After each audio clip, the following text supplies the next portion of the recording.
There's a moment in every Roman military campaign that no history book talks about. A moment where thousands of soldiers would simply stop. They wouldn't stop because the enemy was winning. They wouldn't stop because they were afraid.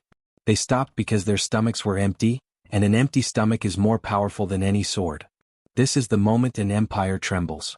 This is the moment when Rome, the greatest military power the world has ever seen, faces an enemy it cannot fight. An enemy called hunger. And the terrifying truth? One mistake in a supply calculation could cost Rome not a battle, but an entire legion. Thousands of soldiers gone. Not to enemy swords but to starvation. This is a story about how Rome solved a problem so complex, so mathematically impossible, that modern militaries still study it today. But more than that, this is a story about how hunger decided the fate of empires long before the first sword was drawn. What if I told you that absolutely everything you think you know about Rome's military dominance is incomplete? You see the gladiators. You hear about the legendary generals. You watch dramatic battles where Roman legions clash against barbarian hordes. And yes, those stories are real. But what if I told you that behind every single one of those victories, behind every conquest, every siege, every legendary march, there was an invisible war being fought? A war that nobody talks about. A war where the real enemy wasn't Hannibal, wasn't Spartacus, wasn't the Germanic tribes. The real enemy was mathematics. Picture this. It's 58 BC. Julius Caesar is leading 8 of Rome's finest legions into Gaul. These aren't just any soldiers. These are the elite of the Roman military. Battle-hardened, disciplined, merciless. They're ready to conquer. But before Caesar even thinks about tactics, before he considers troop formations or supply lines, there's a calculation happening behind the scenes. And this calculation is terrifying. 50,000 hungry soldiers. That's not a number. That's a hunger that demands to be fed every single day without exception.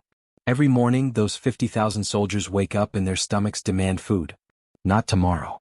Not when they reach the next city. No. Today. Every single day for months, potentially years. Here's where it gets worse. Each of those soldiers needs to consume about 850 grams of pure grain per day. That's just grain. Add salt. Add oil. Add vinegar. Add the meat from occasional sacrifices. That's survival. Do the math. 50,000 men times 850 grams equals 40 tons of grain per day. Just for the soldiers. But wait. There are also hundreds of mules, horses, and pack animals carrying everything the army needs. They're just as hungry. They need hay, oats, and feed. Suddenly, you're looking at 80 tons of food and supplies that must be transported, protected, and delivered to a moving army crossing hostile territory every single day. 80 tons. Every day. Now imagine this. You're a Roman commander. You're thousands of kilometers from home, deep in enemy territory. Your supply lines stretch across mountains, through forests, past villages that want you dead. One ambush. One broken bridge. One storm.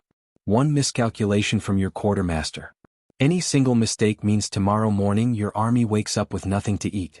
And a starving army doesn't conquer empires. A starving army doesn't maintain discipline.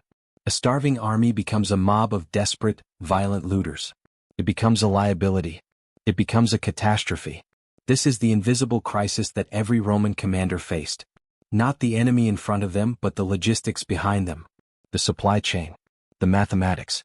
The 1,000 small calculations that had to be perfect or the empire collapsed. So here's the question that changed everything for Rome, the question that separates Rome from every other military power in the ancient world. How do you feed 50,000 soldiers in enemy territory? The answer to that question is the reason Rome conquered half the known world. And by the end of this story, you'll understand that Rome's greatest weapon wasn't steel. It was system.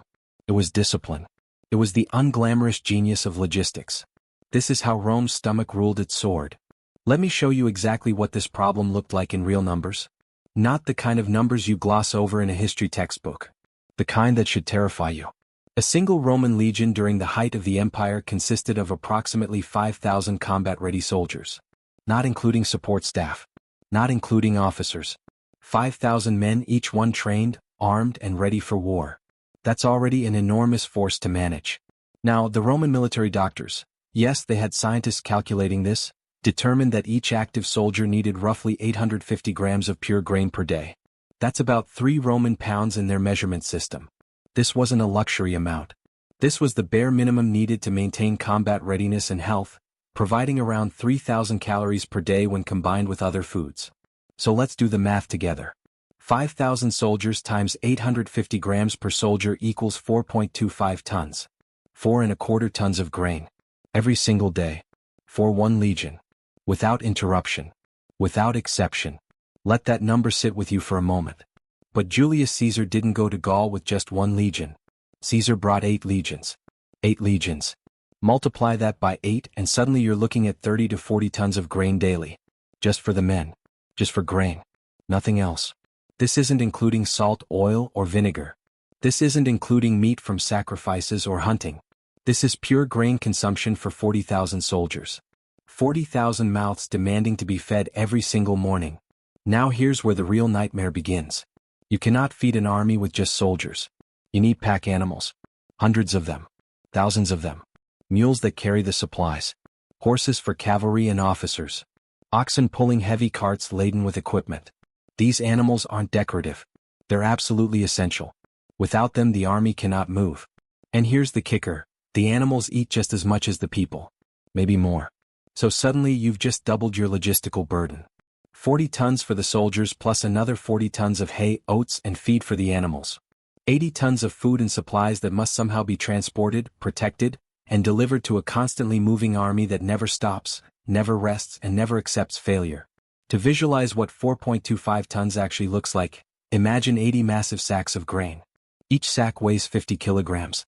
Stack them together and you're looking at a mountain of grain, literally a mountain, piling up taller than a house. That's just one day for one legion. Now multiply that by 8 for Caesar's armies, and you're visualizing an absolutely staggering amount of physical cargo. To transport all of this in a single day, you need approximately 20 heavy four-wheeled carts pulled by pairs of sturdy mules. Or even more individual pack animals with bundles strapped to their sides. Think about that. 20 carts. Stretching kilometers along a narrow road, creaking and groaning, moving slower than the infantry can walk. This isn't a small convoy. This is an entire caravan of supplies that has to arrive safely at the camp every single day without exception. Without fail. Without delay. Because here's the terrifying part. This long caravan of creaking carts must arrive at the camp by evening. Not tomorrow. Not in 2 days. Today. Because tomorrow morning, tens of thousands of soldiers wake up with empty stomachs again, and the cycle repeats. One mistake ends it all. One ambush by enemy fighters. One broken bridge that wasn't repaired in time. One storm that floods the roads. One miscalculation from the quartermaster who miscounted the grain sacks. One act of theft or sabotage from a corrupted official. Any single failure in this impossibly complex chain means that the next morning, the army has no food. And a hungry army is a broken army. A starving legion doesn't maintain discipline. A starving legion doesn't follow orders. A starving legion doesn't fight. A starving legion descends into chaos, looting, rioting, mutiny. Soldiers turn on their own officers. The compact between commander and soldier, the implicit promise that, "I will take care of you," shatters completely. A starving army becomes a liability so catastrophic that it might as well surrender to the enemy. This was the invisible crisis that haunted every Roman general. Not the enemy across the battlefield but the mathematics behind them. Not the clash of swords but the sound of empty stomachs. Not tactical defeat but logistical collapse. This was the nightmare that kept Roman commanders awake at night. But here's what separates Rome from every other empire in history. Rome didn't run from this problem. Rome didn't pray that it would somehow work out. Rome didn't rely on luck or hope or the kindness of conquered territories. Rome solved it. And the way Rome solved it reveals why this civilization conquered more of the known world than any other power before or since. It reveals why Roman legions were feared not just for their weapons, but for their unshakable organization. It reveals why Rome understood something that most armies even today still don't grasp. An army, no matter how brave, no matter how well armed, no matter how tactically brilliant, marches on its stomach. And Rome made sure its stomach never went empty. Now here's where Rome becomes different from every other civilization in history. Here's where Rome stops being just another empire and becomes the empire. Because Rome didn't solve this problem with luck. It didn't solve it with prayer. It didn't solve it by hoping that somehow, magically, the supply lines would hold together. Rome solved it the way you solve any problem that seems impossible. With system. With discipline. With mathematics. See, most ancient armies approached logistics like they approached warfare, through improvisation and individual brilliance. A good general got lucky. A good quartermaster made good decisions. A good supply master found food somewhere and made it work. It was artisanal. It was intuitive. It was chaos dressed up in the language of experience. Rome said no. Rome looked at this equation: 50,000 starving soldiers plus 80 tons of daily supplies plus hostile territory plus hundreds of kilometers of dangerous roads, and Rome decided to turn it into a science.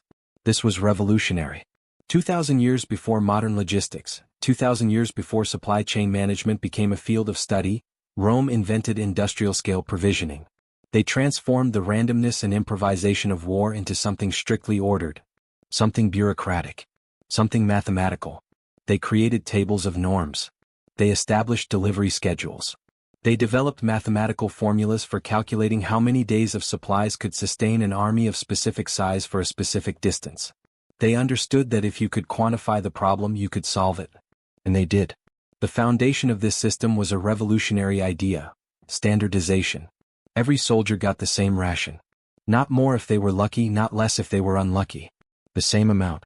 850 grams of grain per day for every single legionnaire, from the highest officer to the newest recruit. The same salt. The same oil. The same vinegar. Why did this matter? Because standardization meant predictability. And predictability meant mathematics. If every soldier consumed exactly 850 grams per day, then you could calculate with absolute precision how much grain you needed for 10,000 soldiers for 30 days. It wasn't guesswork. It wasn't hope. It was arithmetic. Rome employed military doctors, actual physicians assigned to the legions, whose sole job was to determine the exact caloric and nutritional needs of a soldier in active duty. They calculated that 850 grams of grain, combined with salt, oil, and other supplements, provided approximately 3,000 calories per day. This was the minimum needed to maintain combat readiness, health, and discipline. They tested this. They refined it. They codified it. This was the birth of military nutrition science. But standardization alone wasn't enough. Rome needed accountability. Every pound of grain was literally tracked. Every sack was counted. Every delivery was documented. Rome created an enormous bureaucratic apparatus whose sole purpose was to ensure that not a single grain of wheat went missing without explanation. Wax tablets and papyrus records were kept at every level, from the quaestor down to the individual centurion distributing rations to his soldiers. Theft from the supplies? Death penalty. Negligence in record-keeping? Severe punishment. Miscalculation of rations? Court-martial. Rome understood something that most organizations don't understand even today. Discipline in the supply room is as important, perhaps more important, than discipline on the battlefield. Because an army can survive a battlefield loss. An army cannot survive a supply collapse. This wasn't cruelty. This was clarity about what actually mattered. Rome also understood that this entire system required a specialized class of people. Not generals. Not sword wielders. But administrators. Officers trained specifically in mathematics, accounting, procurement, and logistics. The quaestor, the camp prefect, the quartermasters, the options, these weren't warriors. They were organizational geniuses. They were the nervous system of the empire. And they were treated with respect proportional to their importance. Here's what's absolutely astounding. Rome was the first large army in the world to approach supply logistics from a scientific, mathematical perspective rather than an artisanal one. No other civilization in the ancient world even attempted this. The Persians? No. The Greeks? No. The Carthaginians? No. Rome did it alone. And this single decision, to systematize, to measure, to calculate, to track, to hold people accountable for precision in logistics. This single decision gave Rome a strategic advantage that no amount of tactical brilliance could overcome. Because now Rome could do something that no other army could do. Rome could operate autonomously for months, even years, far from its home bases. Rome could supply an army of 50,000 soldiers in the heart of enemy territory. Rome could plan campaigns measured in years rather than weeks. Rome had turned the invisible problem into a visible solution. And that solution was discipline. That solution was system. That solution was the understanding that true power isn't built with swords. True power is built with notebooks and accounting records and men willing to die for precision. This was Rome's secret weapon. And no one saw it coming. Now let's stop thinking like strategists and start thinking like soldiers. Let's stop thinking about logistics from 30,000 feet above the ground and come down into the dirt of a military camp. Let's think like a legionnaire who's just been handed his daily ration. Because the system, no matter how brilliant, comes down to one question. What does a Roman soldier actually eat? The answer is surprisingly simple. And that simplicity is exactly why Rome's system worked. The foundation of everything, the cornerstone of the entire Roman military diet, was grain. Fumentum. Not meat. Not bread specifically. Grain. Raw grain that the soldier received every single morning. Why grain? Let me tell you why grain was so precious that Rome treated it like a strategic weapon. First, grain is incredibly nutritious and dense in calories. A soldier marching in full armor under the Mediterranean sun, covering 30 kilometers a day, needs enormous amounts of fuel. Grain delivers that fuel. Second, and perhaps more importantly, grain can be stored for months without spoiling. It doesn't rot. It doesn't need refrigeration. It doesn't require special handling.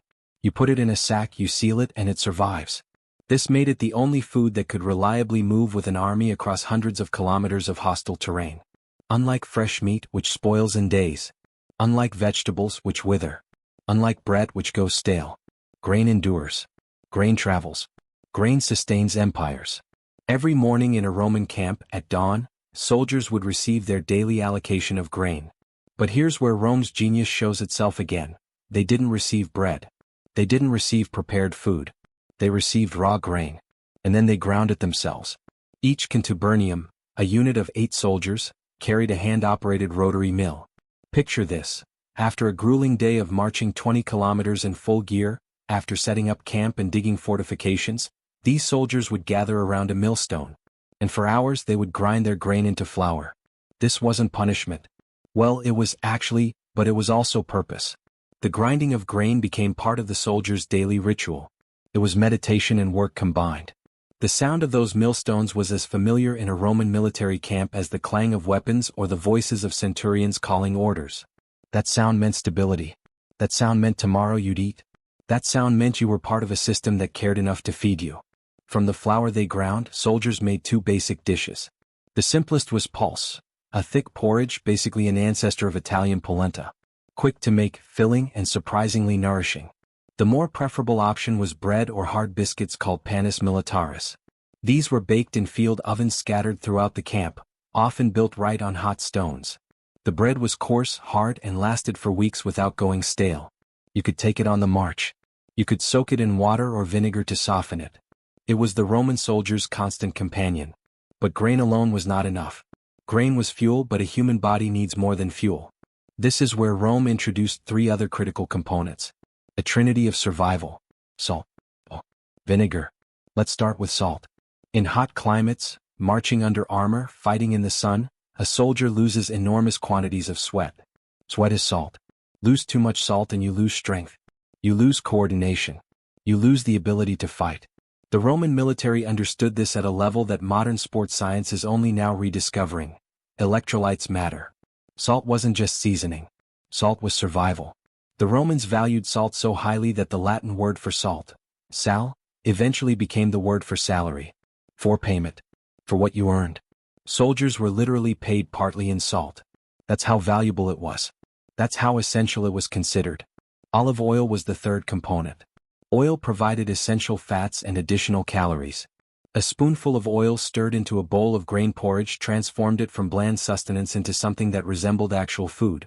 Oil was also used for cooking, making food more digestible and more appetizing. But here's something most people don't know. In an age without soap, oil served another critical function. Soldiers used oil to clean their bodies. They would rub it onto their skin, then scrape it off with a special tool called a strigil, removing dirt and sweat along with the oil. In a military camp with thousands of soldiers in close quarters, hygiene wasn't just about comfort. It was about preventing disease. It was about keeping the army functional. And then there was vinegar. Vinegar was perhaps the most underrated weapon in Rome's arsenal. And I mean that literally. Roman soldiers never drank raw water. Never. Not from a river they didn't know. Not from a well in territory they didn't control. Not from a source they hadn't tested. Raw water was a risk that no commander was willing to take. Instead, soldiers mixed water with a small amount of vinegar. This drink was called pasca.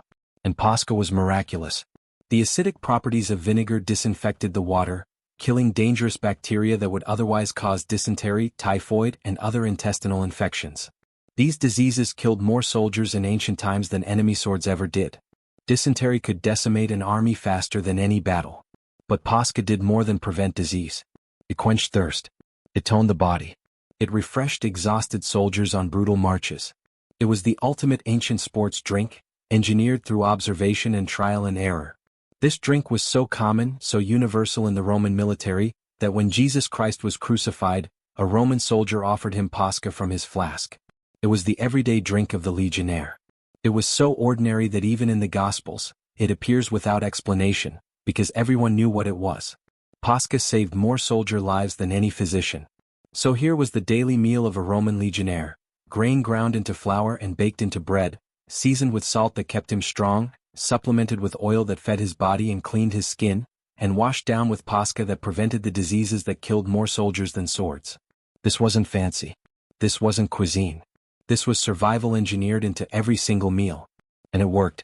Beyond this basic quartet, soldiers also received supplementary foods depending on availability and circumstance. Meat from sacrifices performed in the camp. Hunting parties bringing back deer or wild boar. Herds of cattle and sheep driven behind the army, providing fresh meat away from bases. Cheese, especially hard varieties that could survive months of travel. Seasonal vegetables and fruits. Onions and garlic, valued not just for taste but for their antiseptic properties that soldiers believed prevented disease. In coastal regions or near rivers, fish was salted, dried, or smoked and added to the diet. But the core of it all remained the same: grain, salt, oil, and vinegar. For simple things. And from those four simple things, Rome built an empire that conquered the known world. Now here's the problem that keeps every military strategist awake at night. What happens when your carefully calculated supplies run out? What happens when the supply line stretches too far?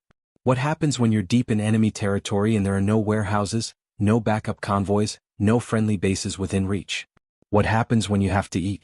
The Roman answer to this question reveals something uncomfortable about Rome. Something that explains why Rome didn't just win wars. Rome consumed entire civilizations. Because Rome understood something that most armies don't. You cannot feed a large army solely on supplies you bring from home. It's mathematically impossible. 80 tons of supplies per day for Caesar's armies? You'd need more carts than soldiers. You'd have a supply train so massive it would move at a snail's pace and consume more resources just moving itself than it would deliver. So Rome adapted. Rome developed what we might call an opportunistic survival strategy. The army didn't just bring supplies with them. The army also took supplies from the territories they conquered. And there were 3 different systems for doing this, depending on the status of the land they were occupying. The first system was called pabulatio in military Latin. Foraging. But don't picture a few soldiers casually picking berries. Pabulatio was an organized military operation. Large detachments, entire cohorts of soldiers, would be assigned to foraging duty. Their job was to systematically strip every resource from the surrounding territory. They searched for grain in barns. They looked for hay in the fields. They gathered wood for fires. They took absolutely anything that could be useful to the army. But here's what made this different from simple looting. These foraging parties were protected. They traveled with armed escorts of cavalry and archers. Because foraging was incredibly dangerous. When you send soldiers out scattered across the countryside to gather food, they become vulnerable. They become targets for ambushes. Enemy partisans hiding in the forest could attack them, trying to disrupt the supply chain before the food even reached camp. So the Roman response was to turn foraging into a military operation. Soldiers spread out over an area of several kilometers around the camp, but always under armed protection. It was organized. It was systematic. And it was still terrifying for those involved, because you never knew when the enemy would strike. Bloody skirmishes and sudden ambushes often erupted during routine foraging operations. What started as soldiers gathering grain could escalate into full-scale battles between main forces. Commanders had to constantly balance the need to feed their armies against the risk of losing soldiers to enemy attacks. Should we send more foragers and risk more casualties? Or hold back and risk starvation? This was the tension that defined Roman campaigns. The second system applied when the army was in territory that belonged to Rome's allies or in a pacified province under Roman control. In these areas, foraging became something more formal. Requisitioning.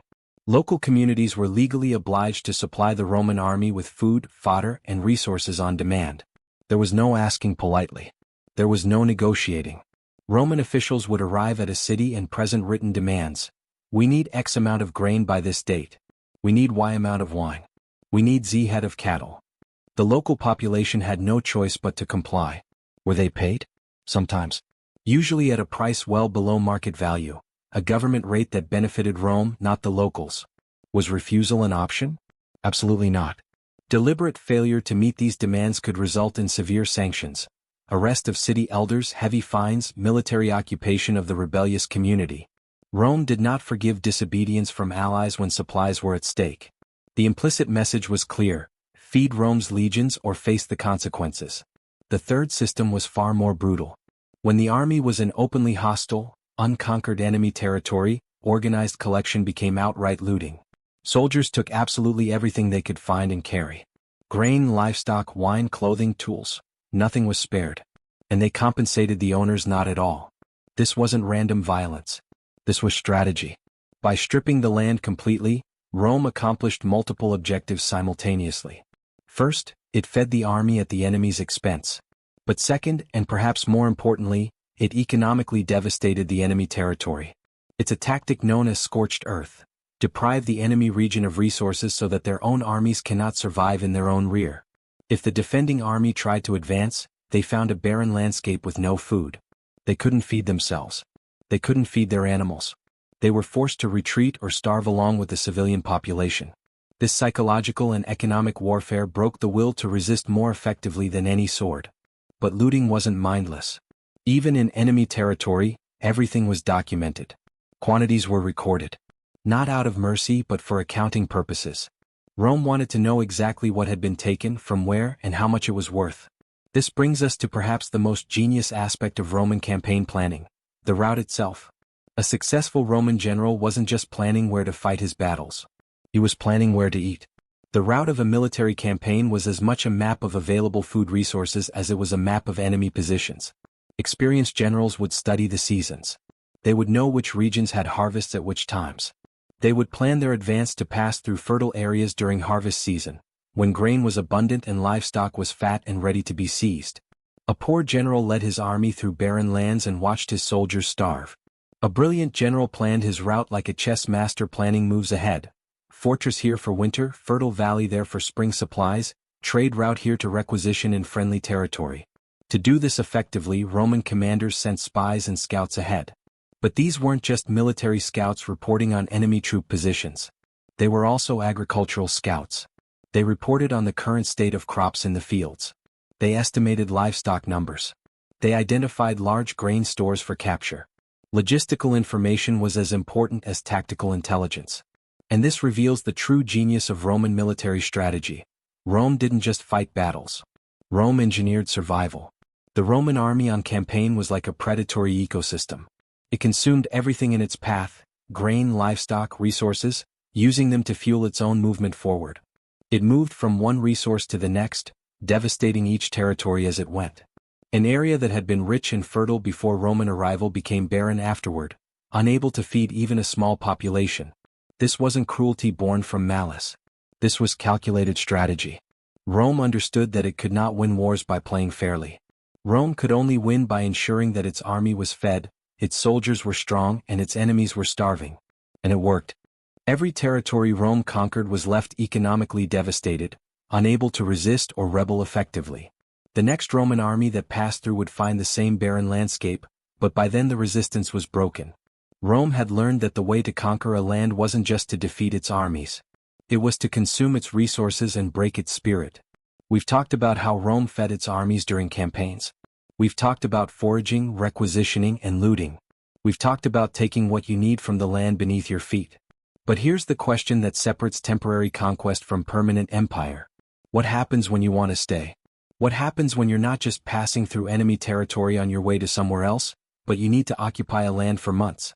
For years? For centuries? You can't live off foraging forever.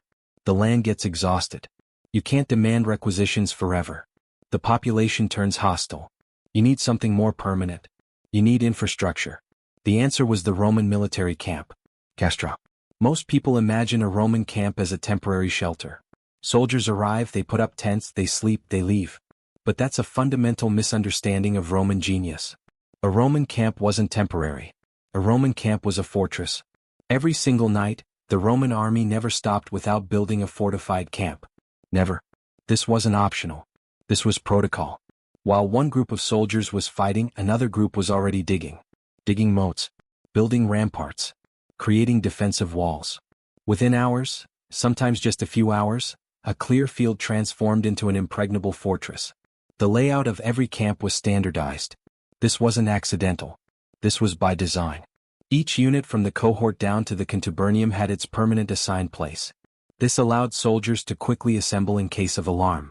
But more importantly for our story, it allowed quartermaster officers to know exactly where supplies were stored, exactly where to distribute rations, and exactly how to defend the supply areas. Part of every camp was dedicated specifically to storage. Temporary warehouses where sacks of grain were kept under awnings and tents. Food supplies for many days. Wine and oil in large amphoras. These supplies were always guarded carefully, always accounted for, always protected as the lifeblood of the army. But here's where Rome's engineering genius truly shined. When Roman armies had to stay in one place for extended periods, especially preparing for winter, they didn't just set up temporary warehouses. They built permanent granaries, structures called haria. These weren't simple barns. These were engineering masterpieces. The designers of the haria understood something critical. Grain's greatest enemy isn't mice or insects. Grain's greatest enemy is moisture. Damp grain rots. Grain exposed to moisture spoils and becomes useless. So the entire design of the haria was built around a single principle: keep the grain dry. The foundation of every haria was raised above ground on stone pillars, not touching the earth. This allowed air to circulate underneath the floor, preventing moisture from rising up into the stored grain from the ground below. The walls were thick. The windows were few and small, designed to keep the interior cool and protected against pests. The entire structure incorporated a complex ventilation system that allowed air to flow through the building while keeping harmful moisture out. It was architecture applied to the problem of food preservation. These granaries could store enormous quantities of grain for months. During the summer months, when the harvest was good and foraging was productive, Roman armies would fill these haria to capacity. The grain would be carefully counted, recorded, and guarded. Through the autumn, as the weather changed and foraging became less productive, the army would rely increasingly on these stored supplies. By winter, when the landscape was barren and foraging was nearly impossible, the granaries became the entire army's lifeline. This is how Caesar was able to spend 8 years campaigning in Gaul without returning to Italy. His armies wintered in fortified camps, living off the supplies they had accumulated during the summer. When spring arrived and the weather improved, his soldiers emerged rested, well-fed, and ready for another season of conquest. The army never starved because the granaries sustained them through the seasons they couldn't forage.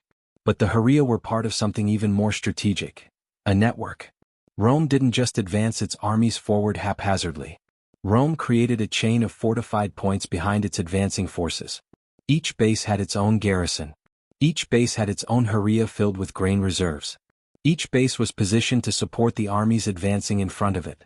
This chain of supply bases shortened supply lines with each new point established. Instead of relying on convoys stretching hundreds of kilometers back to Italy, each base could resupply from the base behind it.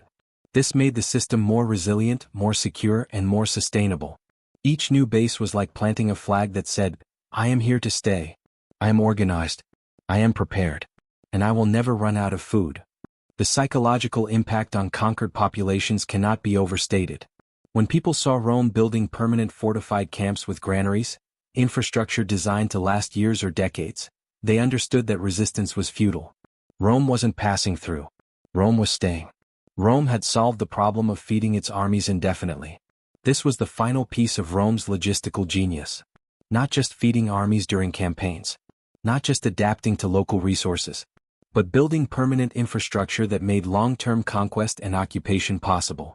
Every granary Rome built was a statement of permanence. Every fortified base was a statement of intent. Every chain of supply points linking back toward Italy was a statement of unstoppable power. Rome's real military bases weren't just places of refuge. They were the nervous system of empire.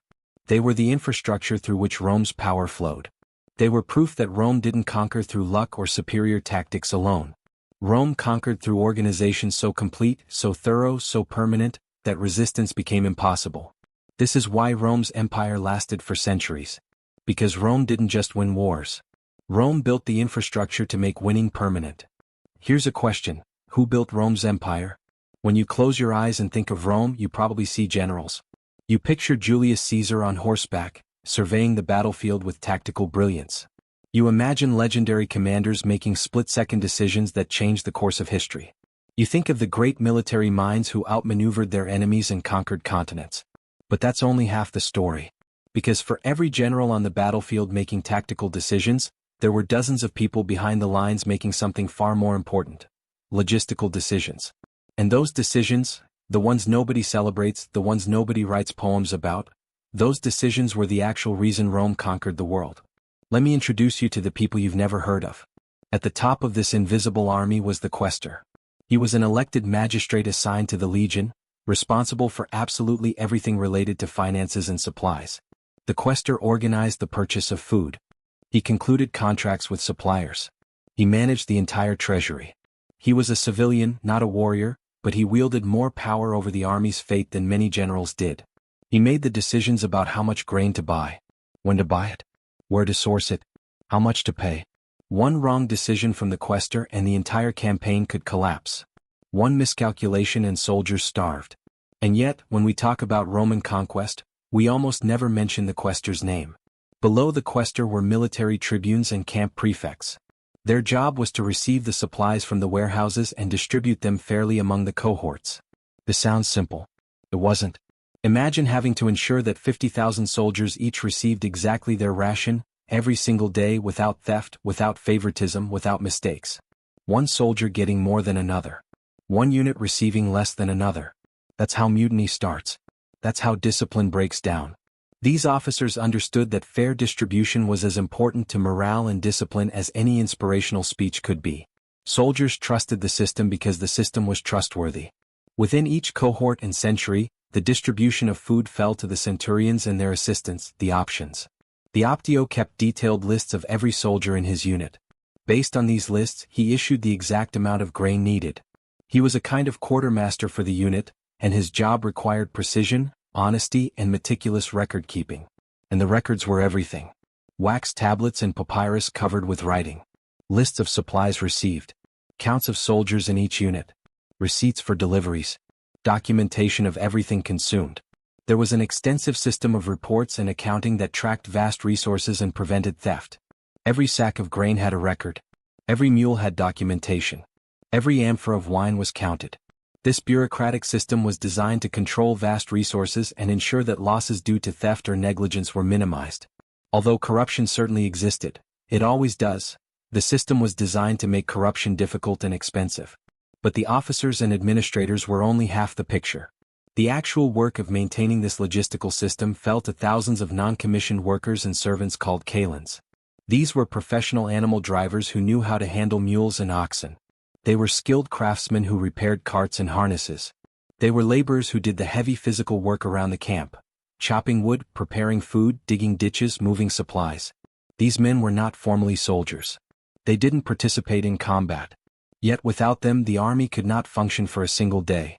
The kalends were the invisible backbone of the Roman military machine. They were the ones grinding grain at dawn. They were the ones loading supplies onto carts. They were the ones driving convoys through dangerous territory. They were the ones standing guard over warehouses. They received no glory. They were rarely mentioned in dispatches. But they were absolutely essential. Then there were the procurement officers called negotiators. In peacetime, these civilian contractors delivered food to military bases and supply depots. During wartime, other officials managed the requisitioning process. Everything that was seized was carefully documented, not out of sentiment but for accounting purposes. Financial settlements had to be made. Records had to be maintained. Even in the chaos of conquest, Rome kept lists. Think about that for a moment.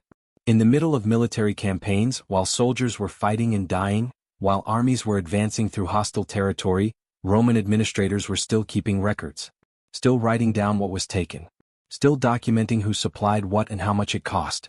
This obsession with documentation reveals something profound about Rome.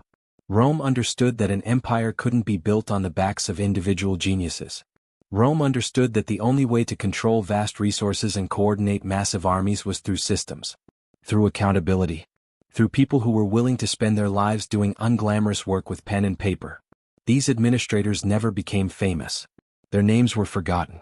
History remembers the generals, not the quartermaster officers with styluses in their hands. History celebrates the battles, not the ledgers. But it was the ledgers that won the wars. It was the administrators, the clerks, the procurement officers, the animal drivers, the craftsmen, all these invisible people doing invisible work, that made Rome's military machine function.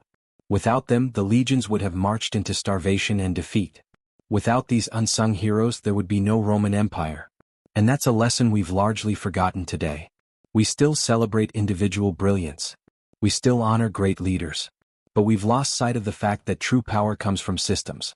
True power comes from thousands of people doing detailed, unglamorous work, day after day, without recognition or fanfare.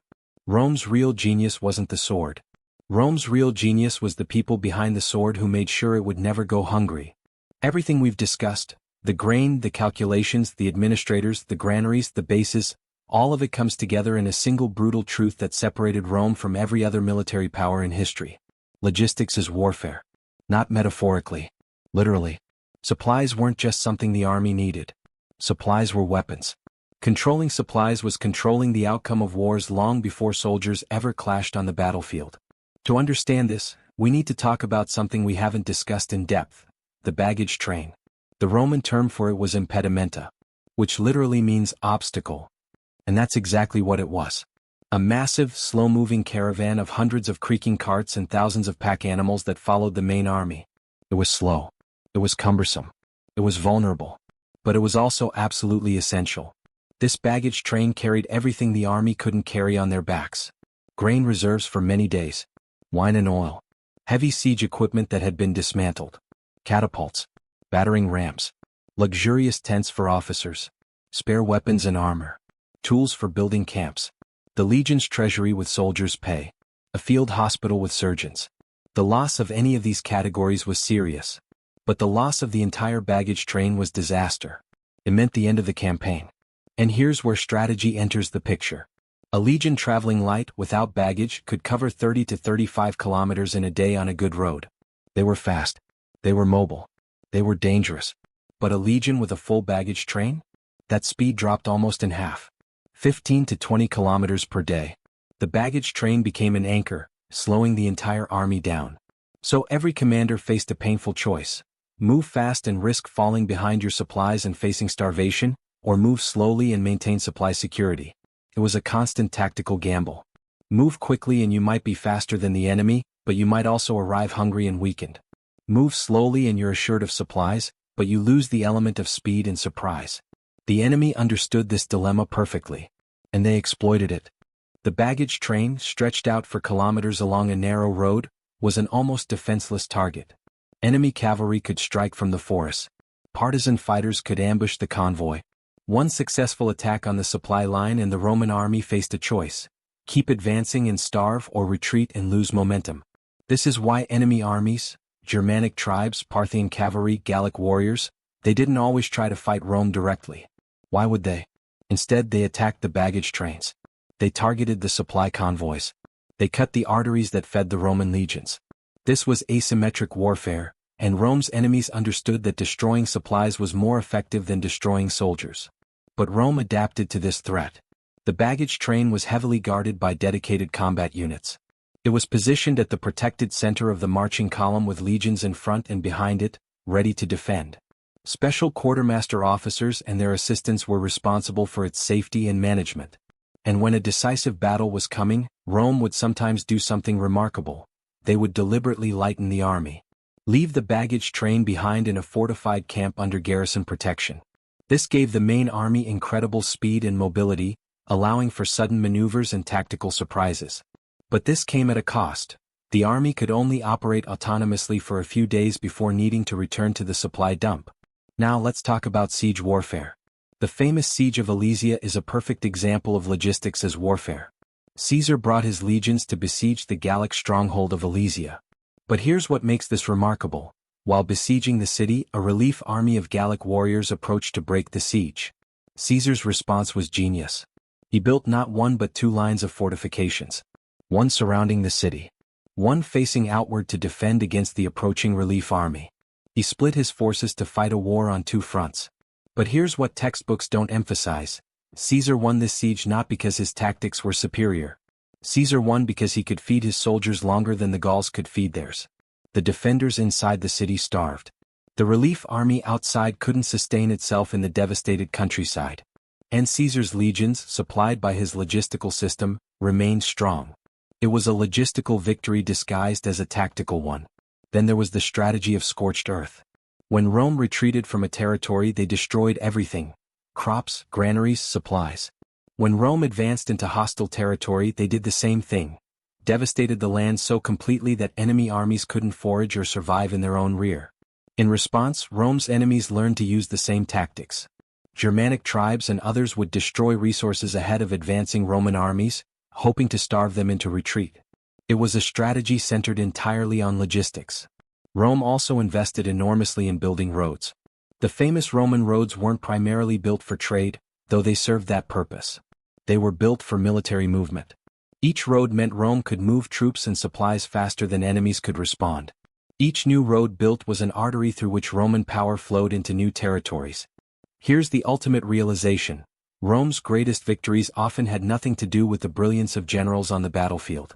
They had everything to do with commanders who could calculate supplies better than enemies could, who could maintain longer supply lines, who could organize faster logistics, who understood that controlling resources meant controlling outcomes. In the ancient world, the army that could feed itself farther from home won. The army that understood logistics didn't just win battles. It won empires. And Rome understood logistics better than any civilization before or since. This is why Rome's enemies feared not just Roman swords, but Roman organization. They understood that fighting Rome wasn't just about meeting them in battle. It was about surviving an enemy that could supply itself indefinitely in your own territory. Logistics beat tactics. And supply beat swords. Let me ask you something. Right now, at this very moment, what do you think when you hear the word Rome? Do you picture the Colosseum? Do you imagine gladiators fighting for their lives in the arena? Do you think of grand architecture? Of marble columns and soaring domes? Most people do. And those are extraordinary things. They deserve to be remembered. But I want you to think about something else for a moment. I want you to imagine a Roman legionnaire standing in the mist of a cold morning somewhere far from home. Maybe in Britannia. Maybe in Mesopotamia. Maybe on the edge of the Sahara. He's thousands of kilometers from everything he knows. He's surrounded by foreign people who speak languages he doesn't understand. He's in territory that wants him dead.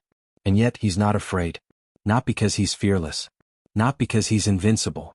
But because he knows, with absolute certainty, that when the sun rises, his daily ration of grain will be there. Salt will be there. Oil will be there. Vinegar water will be there. Someone, somewhere, whose name he'll never know has calculated, organized, and ensured that he will eat today. That's not just a meal. That's a promise. That's reliability. That's faith in a system so consistent, so dependable, so meticulously maintained that a soldier can march into the heart of enemy territory and know he won't starve. That legionnaire didn't know the questor's name. He didn't know about the Haria. He didn't understand the complex chain of supply bases stretching back to Italy. He just knew that every morning the system worked. And that faith in the system gave him the confidence to be a better soldier. To fight harder. To conquer farther. To expand Rome's borders across the known world. This is the true legacy of Rome. Not the Colosseum. Not the engineering of aqueducts. Not the military tactics that history textbooks celebrate. The real legacy was this: Rome proved that you could organize a civilization so thoroughly, so systematically, so completely that you could control vast territories and sustain hundreds of thousands of people across impossible distances. Rome invented bureaucracy as a tool of empire. Rome invented supply chain management before there was a name for it. Rome invented the principle that excellence comes not from individual genius, but from systems so reliable and so disciplined that failure becomes impossible. Look at the world around you today. Look at modern supply chains. Look at global logistics networks. Look at how multinational corporations feed billions of people every day across continents. Where did this all come from? It came from Rome. The principles that moved grain across the Mediterranean 2,000 years ago are the same principles that move supplies around the world today. The record-keeping systems, the standardized procedures, the accountability mechanisms, the chain of command, these aren't new inventions. Rome figured them out centuries ago. But here's what's remarkable. Most people don't know this. Most people study Rome and they learn about generals and battles and conquests. They learn about the dramatic moments. But they miss the boring, unglamorous truth that made all those moments possible. Rome was organized. Rome was disciplined. Rome was systematic. And that's why Rome lasted. Empires built on the genius of individuals fall when the individual dies. Empires built on systems endure. Rome's empire lasted for centuries not because it was lucky, but because it was organized. Not because it had the best generals, but because it had the best logistics.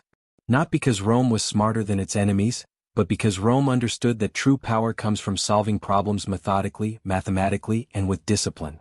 This is the lesson history forgot. We remember the swords. We forget the notebooks.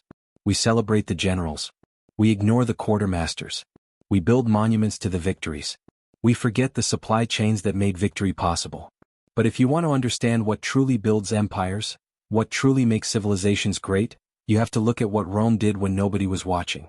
You have to look at the unglamorous work of administrators and clerks and animal drivers and craftsmen. You have to understand that greatness isn't built with moments of inspiration. Greatness is built with systems of discipline. Rome understood this. And for centuries, Rome ruled the world not because it was invincible, but because it was reliable. So the next time you think about Rome's greatness, don't just think about battles and conquests. Think about that legionnaire standing in a cold morning far from home, knowing that he will eat. Think about the thousands of invisible people who made that certainty possible. Think about the systems so well designed, so carefully maintained, that an entire empire could rest on its shoulders. Think about logistics, because that's the real story of Rome. That's the real story of how empires are built. And that's the story history almost forgot. But we're remembering it now. If this story changed how you see history, if it showed you that the real power lies in systems and discipline rather than dramatic moments, then this is exactly the kind of content you should be watching and sharing. Like this video if you believe history is more than just battles and generals. Subscribe to Tale of History, because we dig deeper. We find the stories history forgot. We show you that the real truth is always more interesting than the legend. Comment below and tell me, what's the most overlooked aspect of history that you think we've been ignoring? Which unglamorous system do you think deserves more recognition? I want to hear your thoughts. Our comment section is where real historical discussion happens. And most importantly, turn on notifications so you don't miss the next episode where we uncover another hidden truth about the past. Because at Tale of History we believe something fundamental. The real story is always deeper than you think. History isn't just what happened. History is about why it happened and what it reveals about human nature, power, and what truly builds civilizations. Keep questioning. Keep learning. And remember, the most powerful forces in history aren't always the loudest ones. Sometimes they're the quiet ones. The organized ones. The systematic ones. This is Tale of History, where truth goes deeper.